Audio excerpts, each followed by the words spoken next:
Aujourd'hui, c'est lundi et c'est la présentation de ma première chronique, La librairie de Mademoiselle Bonheur. L'homme qui marche sur le feu de Jean-Pierre Baudouin. C'est le premier livre que je vous présente et comme je vous ai dit la semaine dernière, c'est mon livre préféré. Avant d'aller dans le contenu, je vais vous parler du contenant.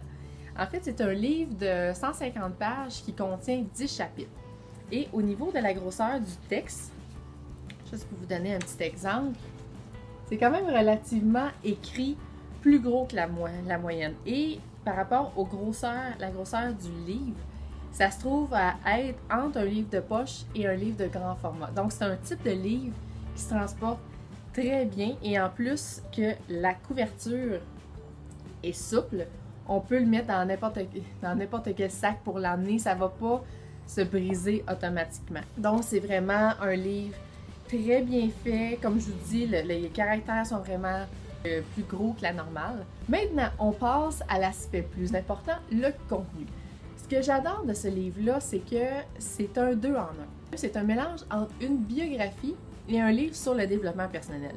Le livre commence avec l'aspect biographique, où est-ce que l'auteur parle de l'importance du développement personnel dans sa vie par rapport à sa jeunesse, à son adolescence et à l'âge adulte. Je trouve que c'est vraiment intéressant parce que je mets un astérix ici car, bon, vous savez, j'ai lu beaucoup de livres sur le développement personnel, mais sur tous les livres que j'ai lus, le premier chapitre, je vous dirais que 25% que je n'ai pas lu car il y a toujours un élément qui me tapait sur les nerfs, je vais vous avouer, c'est l'aspect trop théorique. Car je comprends qu'il y a beaucoup de personnes, en fait, tout le monde peut écrire un livre sur le développement personnel, mais c'est pas tout le monde qui a la même approche.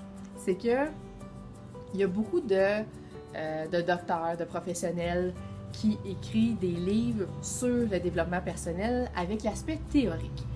Et je trouve que quand une personne a besoin de lire un livre pour s'améliorer, pour développer son plein potentiel, je trouve que c'est important d'avoir un livre dont le côté pratique est plus développé que le théorique, car c'est beaucoup plus intéressant qu'une personne parle de son expérience face au développement personnel au lieu d'apprendre la théorie. C'est pas du tout la même chose et c'est pour ça que j'aime vraiment ce livre-là parce qu'on voit vraiment la transition et l'importance du développement personnel dans la vie de l'auteur au niveau pratique.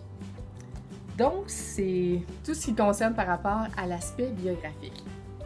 Et comme je vous ai dit, ce livre, c'est une biographie et un livre sur le développement personnel. Et pour faire en sorte que ce soit très, très fluide, il faut qu'il y ait une très bonne transition. Ce que vous devez savoir, c'est pas un punch car il est écrit pour la 4e de couverture. En fait, il y a 4 ans, Jean-Pierre a fait face à un gros dilemme. En fait, il y a eu un problème au niveau du cœur et il devait subir une chirurgie où il y avait un certain risque qu'il ne puisse plus se réveiller. Et s'il ne faisait pas cette chirurgie, il lui restait seulement 6 mois à vivre. Donc, lorsqu'il est venu le temps de la chirurgie, il s'est fait une promesse.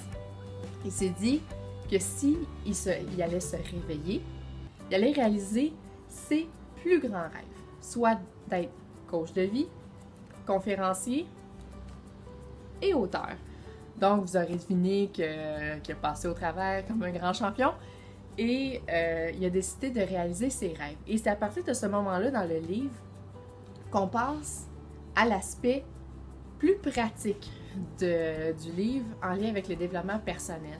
Et ce que je trouve vraiment fabuleux là-dedans, c'est que tous les trucs qu'ils ont là-dedans, c'est par rapport, je donne un exemple, c'est par rapport à la physionomie, par rapport à la posture et aussi des trucs en lien avec le niveau cérébral. Et ce que je trouve vraiment intéressant avec ce livre-là, c'est l'aspect du développement personnel, mais plus axé sur le scientifique. Parce que les trucs qu'il y a à l'intérieur, je vous jure mes amis, les résultats sont soit instantanés, soit que les résultats, ils sont vus à court terme. Et ce que je trouve fabuleux, c'est que je les ai toutes testées et c'est pour ça que je le recommande vraiment à tout le monde. Et aussi, je tiens à vous dire, bien que je vous ai parlé du livre en surface et que je vous ai parlé de certains faits intéressants sur sa vie, vous devez savoir qu'à l'intérieur du livre, il y a énormément de faits très intéressants et honnêtement, ça donne un boost d'énergie si vous avez envie d'entreprendre un projet, donc je vous le recommande fortement. Et pour terminer, la question à qui je recommande ce livre? Sérieusement, je recommande ce livre à tout le monde, surtout aux sceptiques, parce que, vous savez, par rapport aux livres sur le développement personnel, il y a beaucoup de livres qui sont vraiment... Les sujets, c'est beaucoup en lien avec des éléments qu'on ne peut pas toucher, par exemple, à l'inconscience, la magie, le désir des miracles. Mais ce livre-là, c'est vraiment des trucs axés sur ce qu'on peut voir, car les résultats sont soit instantanés ou ils sont perçus à court terme. Et honnêtement, je le recommande à tout le monde, ça se lit super bien. C'est un plaisir d'avoir lu ce livre-là et sérieusement, je le recommande à tout le monde. Je vous laisse là-dessus. Je vous souhaite une super belle soirée.